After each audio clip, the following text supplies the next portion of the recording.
Now, they also, if you get into an argument with them, they fight back with.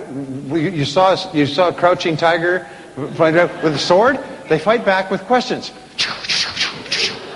And by the time you're finished, you were in the right when you started, and you're in the wrong now. Women know that they can control a little 100-pound woman can control a 200-pound man with questions. They can control him with questions so powerfully. They can control him with one-word questions. Oh?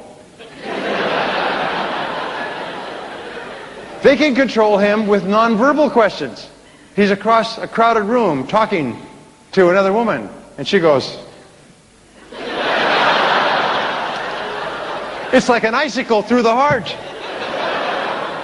So, the person who asks questions has what? Has control. So it's really important.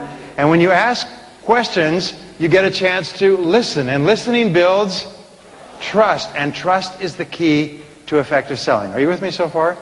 So therefore, the last part of questioning is feed it back. Feed it back in your own words. Just say, let me make sure I understand what you're saying. This is what consultants do. Instead of jumping in and responding, say, let me make sure I understand what you just said. This is what you're doing now. These are your plans for the next couple of years. These are your concerns, and this is what you're looking for.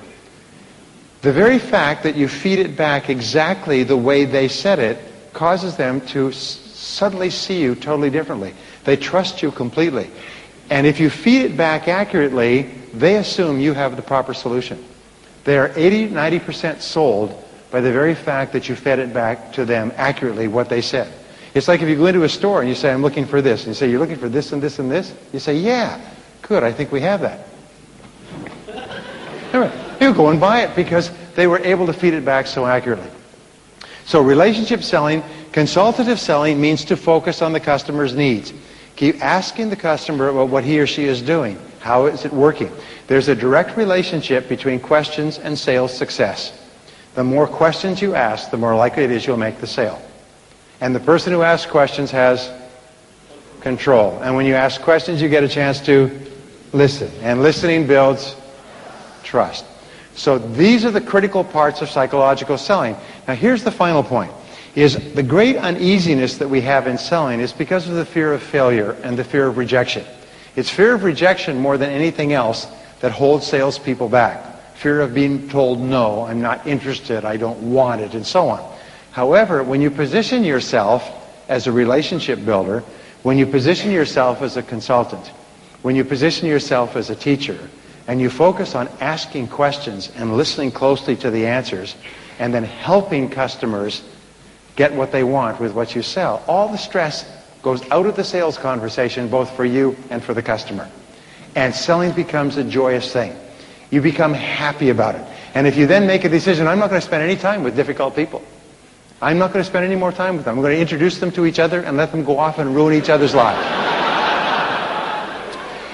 If you make a decision that from now on you're going to spend time with people that you like and you're going to treat them well and you're going to ask them good questions and listen carefully to the answers and try to help them get more products and services and buy your products and services, and if business is slow, you're just going to work a little bit harder and you're going to start a little bit earlier and work a little bit harder and stay a little bit later.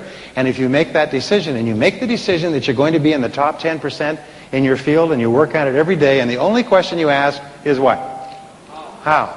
If the only question you ask is how with regard to your future dreams and your goals and becoming the best in your field and achieving your sales goals, you keep yourself optimistic all the time, you keep yourself positive, you keep yourself happy, and at the end of the day you can say with all sincerity, I like myself. Say, I like myself. Thank you very much. God bless you.